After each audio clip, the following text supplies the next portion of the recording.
ابو موسیٰ رضی اللہ عنہ روایت کرتے ہیں نبی کریم صلی اللہ علیہ وسلم نے فرمایا اس شخص کی مثال جو اپنے رب کو یاد کرتا ہے اور جو اپنے رب کو یاد نہیں کرتا زندہ اور مردہ جیسے ہے.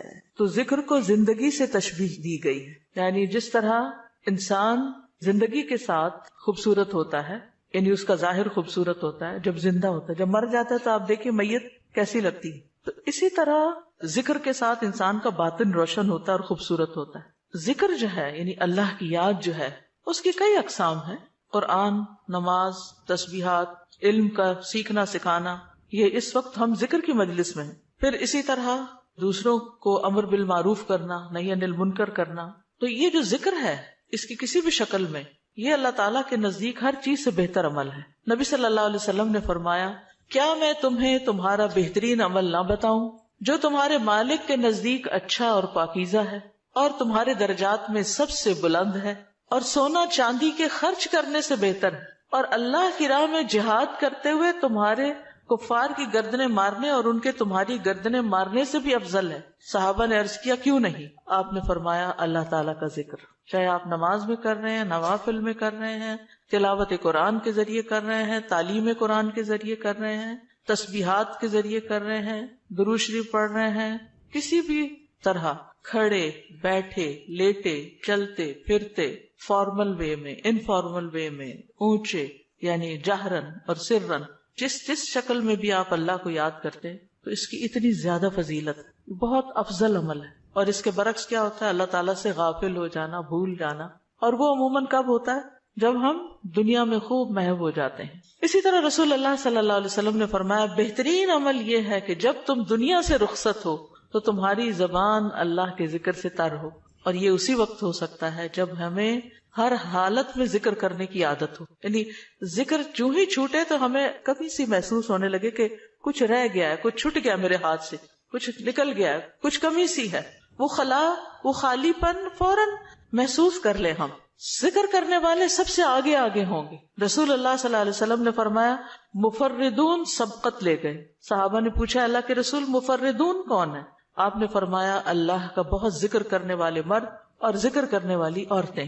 ذکر کی حالت میں مسلسل اللہ تعالیٰ کا ساتھ ملتا ہے، اللہ کا قرب نصیب ہوتا ہے. اللہ تعالیٰ فرماتے ہیں میں اپنے بندے کے ساتھ ہوں جب تک وہ مجھے یاد کرتا ہے اور میری یاد میں اپنے دونوں ہونٹ ہلاتا ہے. پھر شیطانی حملوں سے بچاؤ کا مضبوط قلعہ ہے. یحییٰ علیہ السلام نے بنی اسرائیل کو خطاب کیا اور اس میں ایک بات یہ کہی کہ بندہ جب تک اللہ کے ذکر میں مصروف رہتا ہے تو شیطان کے حملوں سے محفوظ ایک مضبوط قلعے میں ہوتا ہے، یعنی دشمن سے بچا ہوا ہوتا ہے. پھر جنت کے باغیچے ہیں ذکر کی مجلسیں، جیسے یہ مجلس ہے.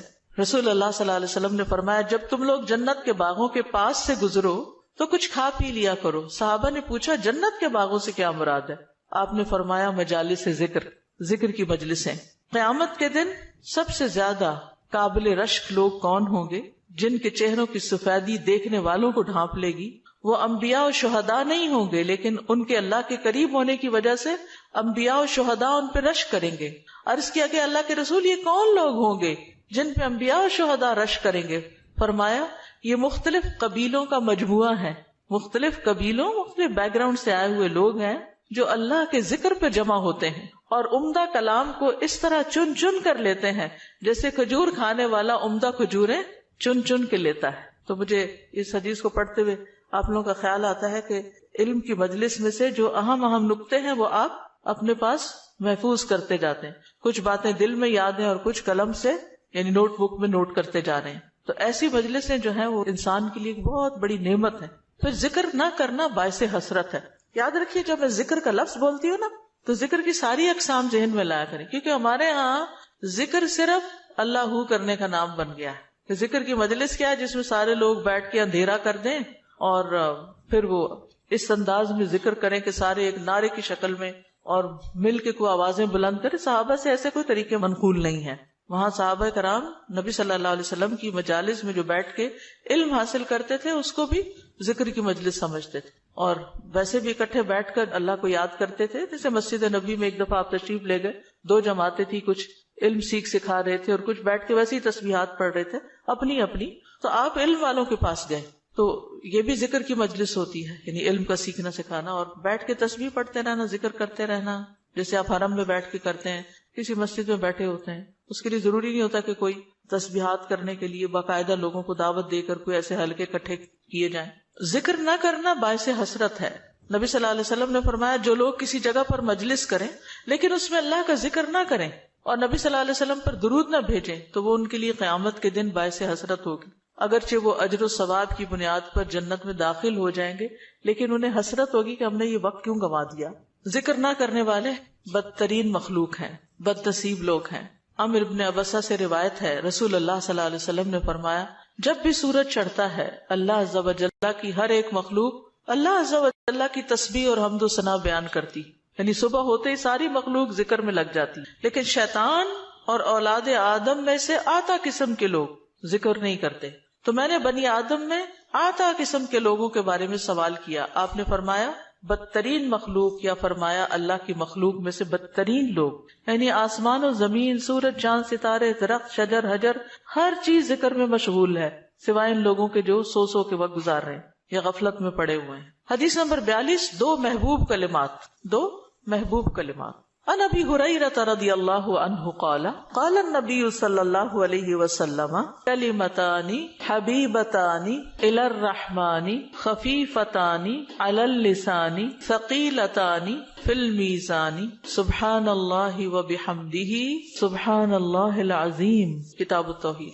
ابو ہریرہ رضی اللہ عنہ روایت کرتے ہیں نبی کریم صلی اللہ علیہ وسلم نے فرمایا دو کلمے رحمان کو بہت محبوب ہیں، زبان پر بہت ہلکے ہیں لیکن قیامت کے دن ترازو میں بہت بھاری ہوں گے۔ سبحان اللہ و بحمدہ سبحان اللہ العظیم۔ اللہ اپنی حمد کے ساتھ پاک ہے، اللہ پاک ہے جو بہت عظمت والا ہے۔ تو جیسے ہم جانتے ہیں کہ نفلی عبادت میں افضل عمل اللہ کا ذکر ہے، تو یہاں پر اس ذکر کی خاص شکل بتائی گئی کہ اللہ تعالیٰ کی حمد و ثنا اور پاکی بیان کرنا۔ سبحانہ کا مطلب کیا ہوتا ہے کہ وہ پاک ہے۔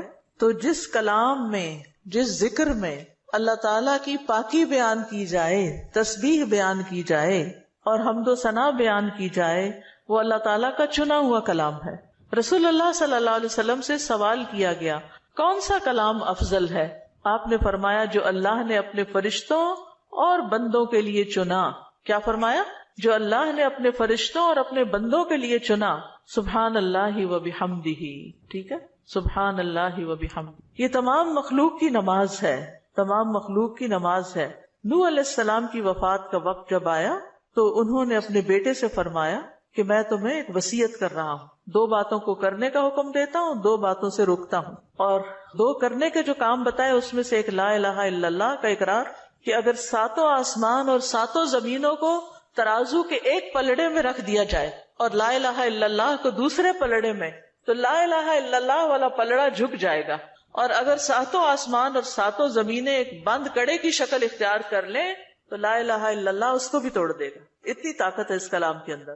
اور دوسرا یہ کہ سبحان اللہ و بحمدہ کا ورد کرتے رہنا، کیونکہ یہ ہر چیز کی نماز ہے اور اس کے ذریعے مخلوق کو رزق ملتا ہے۔ اور میں تمہیں شرک اور تکبر سے منع کرتا ہوں، یہ دو منع کرنے والی چیز۔ اسی طرح ان کلمات کو اگر کوئی 100 دفعہ دن میں پڑھے تو اس کے گناہ مٹ جاتے ہیں، گناہ جھڑ جاتے ہیں، چاہے سمندر کی جھاگ کے برابر ہی کیوں نہ ہو۔ پھر اسی طرح ایک اور حدیث میں آتا ہے سنن ترمذی کی، جو شخص سبحان اللہ العظیم و بحمدہ کہتا ہے اس کے لیے جنت میں کھجور کا ایک درخت لگا دیا جاتا ہے، صرف ایک دفعہ کہنے سے۔ کہہ لیجئے سبحان اللہ العظیم و بحمدہ۔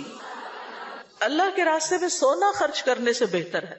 رسول اللہ صلی اللہ علیہ وسلم نے فرمایا جو رات سے خوف کھائے، اکیلا ہونے کی وجہ سے یا ویسے اس کو اندھیرے کا فوبیا ہو، کہ جو رات سے خوف کھائے کہ وہ اس کو پریشان کرے گی، یا مال خرچ کرنے سے بخل کرے کہ دینے کو دل نہ چاہے، یا دشمن سے مقابلہ کرنے سے ڈرے، تو وہ اس قول کی کثرت کر دے سبحان اللہ و بحمدہ، سبحان اللہ و بحمدہ، کیونکہ یہ اللہ کے نزدیک سونے کا پہاڑ اللہ کے راستے میں خرچ کرنے سے زیادہ محبوب ہے۔ ہم میں سے کس کی وسعت ہے کہ سونے کا پہاڑ اللہ کے راستے میں خرچ کرے؟ نہیں کر سکتے، تو اس لیے اس کلمے کو ہی زیادہ سے زیادہ پڑھ لینا چاہیے۔ اسی طرح سبحان اللہ، لا الہ الا اللہ، الحمدللہ، یہ کلمات عرش کے ارد گرد چکر لگاتے اور ان کی بھنبھناہٹ ہوتی شہد کی مکھیوں کی بھنبھناہٹ کی طرح، اور وہ اپنے ذکر کرنے والے کی اللہ کے ہاں یاد دلاتے ہیں۔ تو آپ نے فرمایا کیا تم میں سے کوئی یہ پسند نہیں کرتا کہ اس کے لیے کوئی ایسا ہو جو ہمیشہ اللہ کے ہاں اس کی یاد دلائی جاتے رہے، یعنی کوئی ایسا طریقہ ہو کہ ہمیشہ عرش کے ارد گرد آپ کا ذکر ہوتا رہے. قیامت کے دن بھی یہ انسان کا بچاؤ کریں گے، یعنی جہنم سے بچانے کے لیے سبحان اللہ والحمد للہ ولا الہ الا اللہ واللہ اکبر. پھر اہل جنت کا ذکر کیا ہوگا؟ ان کے سانس کے ساتھ ان کو تسبیح و تحمید سکھا دی جائے گی کہ بولنا بھی نہیں پڑے گا، سانس لیں گے اور سانس کے ساتھ اللہ کا ذکر جاری ہو جائے گا. یہ جو احادیثوں نے بیان کی، یہ آپ کے پاس کارڈ ہونا چاہیے تسبیحات کی فضیلت والا، اس میں لکھی ہوئی ہیں، دوسروں کے ساتھ بھی شیئر کریں اور خاص طور پہ بچوں کو ذکر کرنا سکھائیں. ان کے اندر بھی ایک کامنس آتی، ایک سکینت آتی ہے. ہم بعض اوقات یہ سوچتے ہیں یہ تو بچے ہی ہیں، ابتدائی عمر سے، چھوٹی عمر سے کہ چلو یہ پڑھو، انگلیوں پہ گنتے ہیں، اچھا تم نے کتنی دفعہ پڑھ لی، کتنے جنت میں درخت لگائے، تو آہستہ آہستہ ان کو عادت ہو جاتی. پھر ذکر کی ایک قسم اللہ کے نام پڑھنا، اللہ کے نام یاد کرنا. عن ابی ہریرہ ان رسول اللہ صلی اللہ علیہ وسلم قال ان للہ 99 اسما 100 الا واحدا من احصاها دخل الجنہ. کتاب التوحید. ابو ہریرہ رضی اللہ عنہ سے روایت ہے کہ رسول اللہ صلی اللہ علیہ وسلم نے فرمایا، بے شک اللہ کے 99 نام ہیں، 99، ایک کم 100. جو شخص ان سب کو محفوظ رکھے گا، یاد کر لے گا، وہ جنت میں داخل ہوگا. من احصاها، تو احساس سے مراد ان کو گننا، ان کے معنی پہچاننا، ان کے تقاضے کے مطابق عمل کرنا. خالی لکھ کے یا جمع کر کے یاد کر لیا جائے اور مطلب ہی نہ پتا ہو اور اس کے مطابق عمل نہ ہو تو پھر یہ وعدہ نہیں پورا ہوتا. احصاء میں ہر چیز کا جمع ہو جانا ہے، یعنی اللہ تعالیٰ کے ناموں کی حدود کی حفاظت کرنا، ان کو پہچاننا، ان کا معنی جاننا، ان کی فضیلت جاننا، کہاں پڑھنا ہے. امام ابن قیم کہتے ہیں کہ اللہ کے اسماء کو گن کر محفوظ کرنے کے کچھ مراتب ہیں. بندہ جب ان ناموں کو یاد کر لیتا ہے تو وہ جنت میں داخل ہو جاتا ہے اور یہی اس کی سعادت اور نجات اور فلاح کا مرکز ہے. وہ کہتے ہیں پہلا مرتبہ ان کے الفاظ کو گننا اور شمار کرنا، دوسرا مرتبہ ان کے معنی اور مدلول کو سمجھنا، تیسرا مرتبہ ان کے ساتھ دعا مانگنا. قرآن میں آتا نا وَلِلَّهِ الْأَسْمَاءُ الْحُسْنَى فَادْعُوهُ بِهَا، اور اللہ ہی کے لیے ہیں اچھے اچھے نام، بس تم اس کو ان کے ساتھ پکارو، اللہ کے نام لے کے. جیسے یا حی یا قیوم، یا اللہ، یا رب، یا رحمان، یا رحیم، یا کریم، یا ذی الجلال والاکرام، اور باقی بھی اسی طرح. پھر ہے دعا مانگنے کے 2 مرتبے ہیں. نمبر 1 دعا العبادہ، یعنی اللہ کی تعریف ان ناموں کے ساتھ کرنا. ہمارا رب رحیم ہے، کریم ہے، تو یہ تعریف عبادت کی دعا ہوتی ہے، دعا العبادہ کہتے ہیں اس کو. اور دوسرا ہے دعا المسئلہ، طلب اور مانگنے کی دعا، کہ ان ناموں کے ساتھ پکار کے اللہ کو پھر سوال کرنا. اور اسماء حسنہ کے ساتھ یہ نہیں کہ اپنی طرف سے اللہ تعالیٰ کا کوئی نام بنا کے اور پھر اس سے دعا کرنا، یا موجود، یا ذات، یا شیء، اس طرح کی باتیں نہیں، بلکہ اللہ کے جو پراپر نام قرآن و سنت سے ثابت ہیں ان کے ساتھ دعا مانگنا. تو یاد رکھیے کہ اللہ کی پہچان یہ علم کا پہلا مرتبہ ہے. سب سے پہلے جس کو جاننا چاہیے، جس کے بارے میں ہمیں معلوم ہونا چاہیے کہ وہ کون ہے، وہ اللہ رب العزت. فَاعْلَمْ أَنَّهُ لَا إِلَهَ إِلَّا هُوَ، جان لو کہ اللہ کے سوا کوئی الہ نہیں. یہ علم ہر ایک پر فرض ہے کہ ہمارا خالق کون ہے، ہمارا مالک کون ہے، ہمارا رازق کون ہے، ہمارا معبود کون ہے، ہماری مشکل کشا کون ہے، ہمارا حاجت روا کون ہے، اور جو بھی اللہ تعالیٰ کے باقی نام ہے، پہچان. یہ علم تمام علوم سے افضل ہے، کیونکہ جب ایک انسان، کوئی بچہ، بوڑھا، جوان اللہ تعالیٰ کو جان لیتا ہے نا، تب ہی اس کی زندگی درست ہوتی، تب ہی اس کو واقعی ہدایت ملتی، تبھی وہ اللہ کے لیے سب کچھ کرتا ہے، تبھی اس کے اندر تقویٰ پیدا ہوتا ہے، تبھی وہ حلال حرام کی تمیز کرتا ہے. کیونکہ یہ سب کچھ کرنا اس کے لیے اللہ نے اپنی عبادت کے لیے پیدا کیا، اور اگر ہم اللہ ہی کو نہیں پہچانتے تو عبادت کس کی کر رہے ہیں؟ تو پہلا کام اللہ کی پہچان ہے، اللہ کی معرفت، خود بھی اور اپنی آل اولاد کو بھی اور اپنے آس پاس کے لوگوں. اور اللہ کی پہچان کے لیے اللہ کے ناموں کا علم حاصل کرنا ضروری. پھر اس سے ایمان میں بھی اضافہ ہوتا ہے. جتنا جتنا آپ اللہ کو زیادہ جانتے چلے جاتے ہیں اتنا اتنا آپ کا ایمان بڑھتا ہے. اسی لیے اس کو اشرف العلوم کہا گیا ہے کہ تمام علوم کا سردار ہے یہ. پھر اسی طرح اللہ تعالیٰ کے ناموں کو پڑھنے، یاد کرنے، جاننے، سمجھنے کے بارے میں کچھ اصول و قواعد ہیں. اس میں پہلی بات یہ کہ اللہ کے تمام نام توقیفی ہیں، اس میں عقل کی کوئی گنجائش نہیں، یعنی بذریعہ وحی معلوم ہوئے. ہم اپنے پسند سے اللہ کا کوئی نام نہیں رکھ سکتے. یعنی آپ یہ نہیں کہہ سکتے کہ مجھے اللہ سے بڑی محبت ہے تو میرا دل چاہتا ہے میں اللہ تعالیٰ کا یہ نام رکھ دوں، خود سے کیوں رکھ دوں، یہ نہیں کر سکتے آپ، ٹھیک ہے؟ کسی انسان کو، کسی بشر کو، کسی جن کو، کسی فرشتے کو یہ اختیار نہیں کہ وہ اپنی مرضی پسند سے اللہ کا کوئی نام رکھ دے اور اس سے اس کو پکارنا شروع کر دے، اور اس کی لاجک صرف یہ دے کہ یہ تو محبت کی بات ہے اور میں محبت سے یوں پکارتی ہوں اللہ کو. نہیں، اس کی اجازت نہیں، کیونکہ جتنا اللہ تعالیٰ خود اپنے آپ کو جانتا ہے ہم نہیں جانتے، اور جتنا اس نے چاہا ہمیں اپنے بارے میں علم دیا، اور وہ علم بھی نبی صلی اللہ علیہ وسلم کے ذریعے ہم تک پہنچا ہے، تو اس کو حاصل کرنے کی کوشش کریں. پھر اسی طرح دوسری بات یہ کہ اس بارے میں کتاب و سنت سے آگے نہ بڑھیں، عقل، رائے، خواہش. امام احمد کہتے ہیں اللہ کی صفت نہیں بیان کی جائے گی مگر وہی جو خود اس نے اپنی ذات کی بیان فرمائی ہے یا رسول اللہ صلی اللہ علیہ وسلم نے بیان کی ہے. ہم قرآن و سنت سے آگے نہیں بڑھیں گے، خود یا کسی عالم یا کسی اور انسان کے بتائے ہوئے نام کے مطابق نہیں کام کریں گے. پھر اگلی بات یہ کہ اللہ کے ناموں میں الحاد سے بچنا چاہیے. الحاد سے، الحاد کا مطلب کیا ہے؟ سیدھے رستے سے ہٹ جانا. لحد ہوتی ہے نا وہ قبر جو بغلی قبر ہوتی ہے، نیچے گڑا کھودتے کھودتے سائڈ پہ قبر کھودنا شروع کر دیں. تو اس کی بہت سی صورتیں ہو سکتی، جیسے اللہ کے کسی نام کا انکار کر دیا جائے، یا نام جن صفات پر دلالت کر رہے ہیں ان کا انکار کر دیا جائے، جیسے امت میں کچھ ایسے فرقے گزرے ہیں کہ جو یہ کام کرتے رہے ہیں. پھر اسی طرح بغیر تحریف، تعطیل، تکییف اور تمثیل کے اسماء و صفات پر ایمان لانا ضروری. تحریف یعنی خود تبدیلی کرنا، تعطیل یعنی کسی صفت کو معطل کر دینا، تکییف کسی کیفیت کو بتانا، تمثیل یعنی مثال بیان کرنا. ان چیزوں سے بچنا چاہیے. پھر ایک اہم بات یہ بھی یاد رکھیے کہ 99 تو ہمیں بتایا گیا کہ اتنے تو کم از کم یاد کر لو، لیکن یہ یاد رکھیے اللہ کے صرف 99 نیمز نہیں ہیں، وہ اس سے زیادہ ہیں. اس لیے بعض کتابوں میں آپ کو زیادہ بھی ملیں گے، لیکن یہاں مراد کیا ہے کہ یعنی اتنے تو زبانی یاد کر سکتا ہے انسان، یا آسانی سے ہر ایک کو معلوم ہو ہی سکتے ہیں. کیونکہ حدیث میں آتا ہے اسألک بکل اسم هو لک سمیت به نفسک وانزلته فی کتابک او علمتہ احدا من خلقک او استأثرت به فی علم الغیب عندک. اے اللہ میں تجھ سے تیرے ہر نام کے واسطے سے دعا کرتا ہوں، وہ نام جو تو نے اپنی ذات کے لیے رکھے، یا جو نام تو نے اپنی کتاب میں اتارے، یا وہ جو اپنی مخلوقات میں سے کسی کو سکھا دیے، یا وہ نام جو تو نے اب تک اپنے خزانہ غیب میں محفوظ رکھے. اس سے کیا پتہ چلتا ہے کہ کچھ نام تو خزانہ غیب میں ہے. اور جیسے حدیث شفاعت میں آتا ہے نا کہ نبی صلی اللہ علیہ وسلم کو اللہ تعالیٰ قیامت کے دن اپنی حمد و ثنا بیان کرنے کی تعریف کرنے کے لیے وہ کچھ سکھائیں گے جو اس سے پہلے نہیں سکھائی ہوگی وہ تعریف. تو اس کے ذریعے نبی صلی اللہ علیہ وسلم اللہ کی تعریف بیان کریں گے. یعنی وہ علم ابھی تک نبی صلی اللہ علیہ وسلم کے پاس بھی نہیں، وہ قیامت کے دن دیا جائے گا، جس کی بنا پر آپ اللہ تعالیٰ کی تعریف کریں گے، پھر دعا کریں گے، اور پھر آپ کو شفاعت کا اذن دیا جائے گا جو شفاعت کبریٰ کی حدیث آتی ہے.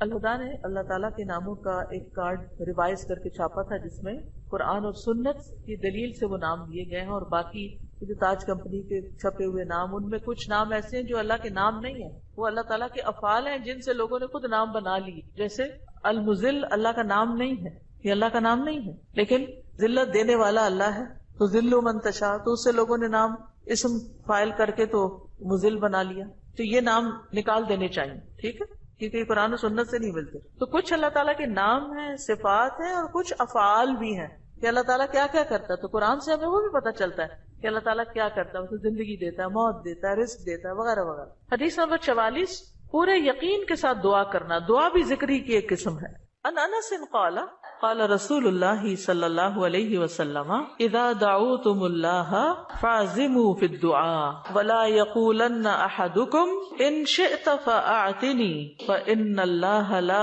مستکرہ لہ.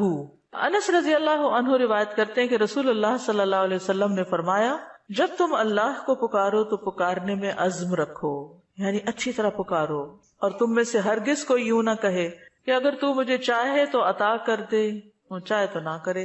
یعنی لکھا ہوا نہیں یہاں، لیکن مطلب یہی بنتا ہے کیونکہ اللہ کو کوئی بھی مجبور نہیں کر سکتا. ٹھیک ہے، تو یہاں دعا مانگنے کا ادب سکھایا گیا ہے کہ دعا پورے یقین کے ساتھ مانگنی چاہیے. یا اللہ تو دے سکتا ہے، تو مجھے عطا کر. یہ نہ کہے تو چاہے تو عطا کر، وہ تو دینے پہ قادر ہے، اس سے پورے یقین اور عزم کے ساتھ دعا کرے. اسی طرح دعا مانگنے کے کچھ اور آداب بھی ہیں. مسئلہ یہ کہ غافل دل سے دعا نہ کرے، کیونکہ اللہ تعالیٰ بے پرواہ دل کی دعا قبول نہیں کرتا. پھر یقین سے دعا کریں کہ قبولیت کا یقین ہو کہ نہیں اللہ تعالیٰ سنتا ہے. یہ نہیں پتہ نہیں سنے گا کہ نہیں، بہت مانگی ہے ابھی تک تو ہماری بات نہیں مانی گئی، پتہ نہیں آگے کیا ہوگا. میری تو سنتا ہی نہیں. نعوذ باللہ ایسی باتیں نہیں کرنی چاہیے. آپ کہ اللہ آپ کے تو بس میں ہے سب کچھ, آپ تو سب کچھ کر سکتے ہیں. پھر اسی طرح بغیر ہچکچاہٹ کے رب سے دعا کرنی چاہیے. کس سے؟ بغیر ہچکچاہٹ کے, پورے یقین سے. نبی صلی اللہ علیہ وسلم نے فرمایا جب تم میں سے کوئی آدمی اللہ کے سامنے اپنی خواہش کا اظہار کرے تو وہ زیادہ سے زیادہ مانگے, کیونکہ وہ اپنے رب سے مانگ رہا ہوتا ہے عز و جل سے, وہ سب کچھ کر سکتا ہے. پھر خشوع و خضوع اور عاجزی سے مانگے. ادعوا ربکم تضرعا وخفیا انہ لا يحب المعتدین. پھر گریہ و زاری, رو دھو کے مانگے. آپ دیکھیں کس طرح بچے جب انہیں کوئی چیز چاہیے ہوتی ہے تو بلا وجہ بھی رونا شروع کر دیتے ہیں. تکرار اور اصرار سے دعا کریں. نبی صلی اللہ علیہ وسلم بعض اوقات 3 بار ایک دعا دہراتے تھے. آپ نے فرمایا جس شخص نے 3 بار اللہ سے جنت مانگی تو جنت کہتی ہے اللہ اسے جنت میں داخل کر دے, اور جو شخص 3 مرتبہ آگ سے پناہ مانگے تو دوزخ کہتی ہے اللہ اس کو آگ سے پناہ دے دے. پھر دعا میں جلد بازی نہ کرے. تو بندہ جب تک جلد بازی نہ کرے دعا قبول کی جاتی رہتی. یعنی جلد بازی کیا ہے کہ مایوس ہو کے انسان تھک جائے اور دعا مانگنا چھوڑ دے, یہ نہیں ہونا چاہیے. جی استاذہ, جو اللہ تعالیٰ کے جو نام ہے اور جو ان کے صفات ہیں یہ ریلیٹ کرتے ہیں نا آپس میں؟ اس کی ساری صفات اس کے ناموں میں, یعنی ناموں میں ہی اس کی صفات. یعنی ذکر کی ایک قسم جو ہے نا غور و فکر بھی ہے کائنات میں, اور اس کے ذریعے اللہ کو یاد کرنا. کیونکہ جتنی تقصیر ہم کرتے ہیں کمی کوتاہی دعا میں, وہ اسی وجہ سے کرتے ہیں کہ ہمیں اللہ کی پہچان نہیں ہوتی. آپ دیکھیے جب ہمیں لوگوں کی پہچان ہوتی ہے نا کہ کون کتنا سخی ہے, تو ہمیں اس سے اسی کے مطابق توقع ہوتی. امی سے عیدی اتنی ملے گی اور ابا سے اتنی ملے گی, کیونکہ ہم دونوں کا مزاج پہچانتے ہیں کہ کون کتنا دیتا ہے. اسی طرح خالہ, مامی, دادی سب کا پتا ہوتا ہے کہ کون کیا کرتا ہے. تو اگر انسانوں کا تھوڑا بہت ہمیں پتا ہوتا ہے اور اس کے مطابق ہی ہماری ایکسپیکٹیشن ہوتی ہے, تو جس کو اللہ کا پتا چل جائے کہ وہ کیا عظیم ہستی ہے, پھر اس کی دعا کی ایکسپیکٹیشن کتنی بڑی ہوگی کہ وہ کیا کچھ نہیں دے سکتا اور کیا کچھ اس سے مانگنا چاہیے. وہ تو کبھی مایوس ہی نہیں ہو سکتا انسان. اساتذہ السلام علیکم. یہ جو ہم لوگ الہدا میں بھی پڑھاتے ہیں نسالوں کا یوم, اس کے اندر بھی یوم عزو آتا ہے, تو کیا کوئی نیا ورژن ہے جس؟ بالکل نیا ورژن بھی ہے, کارڈز لے لیجئے, اور نئے ورژن کی ریکارڈنگ بھی ہم نے کروا لی ہوئی ہے. ساجد محترم, یہاں پہ آپ نے ابھی فرمایا نا کہ تو چاہے تو عطا کر, یہ نہیں کہنا چاہیے, تو اس کی تھوڑی سی وضاحت کر دیں, کیونکہ میرے ذہن میں بھی آ رہا ہے کہ ہم جب یہ کہتے ہیں, آپ نے بھی فرمایا نا کہ تو جو چاہے وہ عطا کر دے, ہمیں یہ نہیں کہنا چاہیے تو چاہے تو عطا کر دے. ہاں, اگر تو چاہے تو عطا کر دے. اس کی تھوڑی سی وضاحت کر دیں, کیونکہ میرے ذہن یعنی اس کا مطلب یہ ہے کہ مثلا مجھے گھر چاہیے, اللہ اگر آپ کی مرضی ہے تو دے دیں, نہیں تو نہ سے. یہ نہیں کہنا چاہیے. بندوں کے ساتھ ہم ایسے معاملے کر رہے ہوتے ہیں نا, دینا تو دو نہیں تو نہ دو, تو اللہ کے ساتھ ایسے نہیں کرنا, یہ بے ادبی ہے. استاذہ, یہ جو آپ نے کہا کہ جس کا آخری کلام لا الہ الا اللہ ہوگا تو وہ جنت میں جائے گا, جیسے ہماری آنٹی حالت نیزہ سے 2 دن پہلے ہم نے ان کو پڑھایا, انہوں نے ورد کیا, اس کے بعد وہ کومے میں چلے گئی, تو ان کے لیے ہم یہ امید رکھ سکتے ہیں کہ ان کا آخری کلام یہی ہے لا الہ الا اللہ؟ یعنی آخری بات جو کی وہ لا الہ الا اللہ تھی, چاہے اس کے بعد 1 دن بعد فوت ہوئے یا 2 دن بعد. اور ایک اور بات, بعض اوقات قومے میں ہوتے ہوئے بھی سن رہے ہو, اور کئی لوگوں کا یہ پتہ چلتا ہے کہ وہ آہستہ آہستہ زبان بھی ہلا رہے ہو, اور کئی لوگوں کا یہ بھی میں نے سنا ہے, مطلب لوگوں کے ڈیتھ کے جو حالات واقعات سنتے ہیں کہ بے ہوشی تاری رہی, اور فوت ہونے سے تھوڑی دیر پہلے آنکھیں بھی کھولی اور منہ بھی ہلایا اور پھر دوبارہ چلے گئے.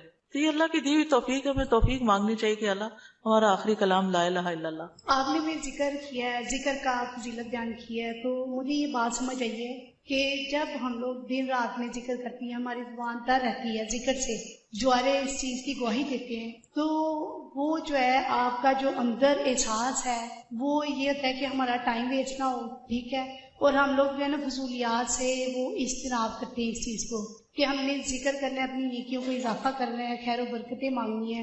کیا یہ چیز جو ہے ہمارے خشوع و خضوع میں اضافہ کر سکتی ہے؟ ذکر کے تو بہت سی برکات ہیں, اور اس میں سے یہ بھی ہے 2 چیزیں جو ہے نا ذکر میں بڑا فائدہ دیتی ہے. ایک ہے کہ ٹارگٹ ڈیلی سیٹ کرے, جیسے 100 دفعہ یہ سبحان اللہ و بحمدہ کہا گیا, یہ منیمم بیئر منیمم ہے کہ آپ یہ 100 دفعہ سورج نکلنے سے پہلے اور سورج غروب ہونے سے پہلے پڑھ لیں عصر کے بعد. پھر اسی طرح یہ ہے کہ نبی صلی اللہ علیہ وسلم دن میں 70 سے 100 بار استغفار کرتے. ٹارگٹ سیٹ کر لیں کہ میں نے لازمی یہ تو کرنا ہی کرنا ہے, اتنا تو کرنا ہے, زیادہ ہو جائے تو بہت ہی اچھا, کیونکہ حدیث میں آتا ہے نا طوبی لمن وجد الاستغفار فی صحیفته, کہ خوشخبری ہے اس کے لیے جو اپنے اعمال نامے میں استغفار کی کثرت پائے. پھر آپ دیکھیے درود شریف ہے, اگر کوئی اپنی ساری دعا کو درود شریف ہی بنا لے تو اس کے لیے ہر چیز کافی ہو جاتی. کم از کم 1 تسبیح درود شریف کی, اور اگر وہ نہیں نصیب تو صبح 10 دفعہ, شام 10 دفعہ, دن کا آغاز اختتام تو لازمی درود شریف کے ساتھ ہو. پھر اسی طرح لا حول ولا قوت الا باللہ ہے, جنت کے خزانوں میں سے. اگر ہمیں دنیا کا کوئی خزانہ بتایا جائے تو ہم لوٹنے چلے جائیں اس کو. ٹھیک ہے، جنت کا خزانہ ہے وہ اکٹھا کرنے کے لیے. اس کی تسبیح کر لیں، لا الہ الا انت سبحانک انی کنت من الظالمین، کم از کم 100 دفعہ پڑھ لیں. 100 دفعہ نہیں، 10 دفعہ ہی رکھ لیں، لیکن ڈیلی پڑھیں. پھر اسی طرح سبحان اللہ والحمد للہ ولا الہ الا اللہ واللہ اکبر. اس کی بے پناہ فضیلت اور اس کی بے شمار فضائل ہیں اگر اس کی ایک تسبیح آپ کر سکیں. اب یہ ہے کہ اتنا کچھ اوور ویلمنگ ہو جاتا ہے، یہ بھی کر لو، یہ بھی کر لو، یہ بھی کر لو. کچھ چیزیں صبح کے وقت کے لیے رکھ لیں، کوئی دوپہر کے لیے رکھ لیں، کوئی شام کے لیے رکھ لیں، کوئی کہیں اگر آپ آتے جاتے ہیں اس کے لیے رکھ لیں، کوئی کسی کام کے ساتھ باندھ لیں. اگر آپ نے ٹارگٹ سیٹ کر لیا نا کہ یہ تو کرنا ہی کرنا ہے تو انشاءاللہ کر بھی لے گی. اگر کسی وجہ سے کوئی آگے پیچھے ہو بھی گیا تو رات کو سونے سے پہلے کر لیں. اگر ایک دن کچھ کمی بیشی ہوگی اگلے دن پورا کر. اپنے اوپر پابندی آپ نے خود لگانی کہ یہ تو میں نے کرنا ہے. ٹھیک ہے. دوسری چیز یہ ہے کہ اگر نہ کریں تو پھر اس پر اپنے آپ کو پنش بھی کریں، اس کے عوض کچھ صدقہ کریں، کیونکہ اپنی عادتوں کی اصلاح خود ہی کرنی. روزہ رکھیں، یعنی کمپنسیٹ کریں اپنے آپ کو، کیونکہ انسان کے جسم کے ہر جوڑ پہ روز صدقہ واجب ہوتا ہے. تو یہ تسبیحات جو ہیں وہ جوڑوں کا صدقہ بھی ہیں. ٹھیک ہے. تو اوقات مقرر کریں، اپنے لیے خود مقرر کریں، خاص طور پر جو مسنون تعداد آئی ہے اس کی پابندی کریں. اور باقی یہ تو ویسے کی تسبیحات ہیں نا، لیکن جو صبح شام کے اذکار ہیں ان کی پابندی کریں. رات کو سوتے وقت کے اذکار کی پابندی، گھر سے نکلتے آتے جاتے اٹھتے بیٹھتے سارے دن کے جو مسنون اذکار ہیں. دعا کیجئے. کتاب کس کس کے پاس ہے؟ الحمدللہ سب کے پاس ہے. اس میں زندگی کے مختلف مواقع پر جو دعائیں کی جاتی، دعا جو وہ بذات خود ایک ذکر کی قسم. ٹھیک. فَإِذَا قَالَ سُبْحَانَكَ اللَّهُمَّ وَبِحَمْدِكَ وَأَثْنَى عَلَى اللَّهِ تَعَالَى بِمَا هُوَ أَهْلُهُ فقد خرج عن الغفلة التي هي حجاب أيضا بينه وبين الله تعالى وأتى بالتحية والثناء الذي يخاطب به الملك عند الدخول عليه تعظيما له وتمجيدا ومقدمة بين يدي حاجته فكان في هذا الثناء من أدب العبودية وتعظیم المعبود ما يستجلب به اقبالہ علیہ ورضاہ عنہ واسعافہ بحوائجہ. دعائے استفتاح. پھر جب وہ سبحانک اللہم و بحمدک یعنی پاک ہے تو اے اللہ اور سب تعریف تیرے ہی لیے ہے کہتا ہے اور اللہ تعالیٰ کی ثنا بیان کرتا ہے جو اس کی شان کے لائق ہے، تو وہ اس غفلت سے بھی باہر نکل آتا ہے جو اس کے اور اللہ تعالیٰ کے درمیان رکاوٹ تھی. وہ اس کی تعظیم اور بزرگی بیان کرنے کے لیے اپنی ضرورت سے پہلے بطور تمہید ایسا تحیہ اور تعریف بجا لائے گا جس طرح بادشاہ کے پاس داخل ہوتے وقت مخاطب کیا جاتا ہے. چنانچہ یہ تعریف بجا لانا عبودیت کے آداب میں سے ہے اور معبود کی تعظیم ہے جس کے ذریعے وہ معبود کو اپنی طرف متوجہ کر لے گا اور اس کی رضا پا لے گا اور اپنی حاجات میں اس کی مدد حاصل کر لے گا. تو یہاں یہ بتاتے ہیں کہ دعا استفتاح پڑھنے کا مقصد کیا ہے، کیوں پڑھی جاتی، اس کا کیا فائدہ ہے، اس سے کیا حاصل ہوتا ہے، اس کا کیا نتیجہ نکلتا ہے. یعنی نماز کا کوئی بھی سٹیپ جو ہے وہ بے مقصد نہیں ہے، بے معنی نہیں ہے. ایسے ہی کچھ چیزوں کو اکٹھا کر کے نماز نہیں بنا دی گئی، بلکہ اس کے پیچھے ایک حکمت ہے. فَإِذَا قَالَ سُبْحَانَكَ اللَّهُمَّ وَبِحَمْدِكَ، پھر جب وہ کہتا ہے سبحانک پاک ہے تو، اللہم اے اللہ، وَبِحَمْدِكَ اور ساتھ تیری تعریف کے یا سب تعریف تیرے لیے ہے، وَأَثْنَى عَلَى اللَّهِ تَعَالَى اور وہ ثنا بیان کرتا ہے اللہ سبحانہ تعالیٰ کی، بِمَا هُوَ أَهْلُهُ جس کا وہ اہل ہے، فَقَدْ خَرَجَ عَنِ الْغَفْلَةِ تو تحقیق وہ غفلت سے نکل آتا ہے، الَّتِي هِيَ حِجَابٌ أَيْضًا بَيْنَهُ وَبَيْنَ اللَّهِ تَعَالَى وہ غفلت جو حجاب ہے، ایک پردہ ہے، ایضًا بھی یعنی وہ بھی ایک پردہ ہے اس بندے کے درمیان اور اللہ تعالیٰ کے درمیان.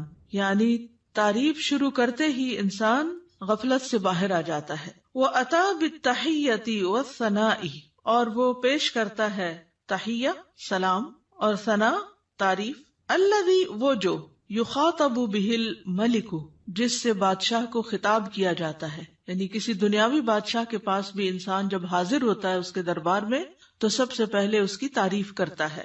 عند الدخول علیہ اس کے پاس داخل ہونے کے وقت، تعظیما لہ و تمجیدا اس کی تعظیم کرتے ہوئے اور اس کی بزرگی بیان کرتے ہوئے، ومقدمتا بین یدی حاجتہ اور اپنی حاجت پیش کرنے سے پہلے تمہید کے طور پر، مقدمہ تمہید یعنی مقدمے کے طور پر. فکان فی ھذا الثناء تو یہ تعریف جو ہے اس میں من ادب العبودیتی یہ عبودیت کے آداب یا مینرز میں سے ہے. وتعظیم المعبودی، اور معبود کی تعظیم ہے، یعنی یہ اللہ سبحانہ تعالیٰ کی تعظیم کے لیے ہم ثنا پڑھتے ہیں شروع میں، سبحانک اللہم وبحمدک وتبارک اسمک وغیرہ. ما یستجلب به اقبالہ علیہ، جس کے ذریعے وہ کھینچ لاتا ہے یا متوجہ کر لیتا ہے اللہ سبحانہ تعالیٰ کی توجہ اپنی طرف، اقبالہ علیہ، اس کی توجہ اپنی طرف، ورضاہ عنہ، اور اس کی رضا، واسعافہ بحوائجہ، اور اس کی مدد کرنا. اسعاف آپ نے دیکھا ہوگا فرسٹ ایڈ کی جو ایمبولینسز ہوتی ہیں ان کے اوپر لکھا ہوتا ہے، یعنی فوری مدد طلب کرنا، بحوائجہ، اپنی حاجات میں. تو یہ تعریف انسان کے لیے بہت فائدہ مند ثابت ہوتی ہے. کیا کیا فائدے اس میں بتائے گئے ہیں؟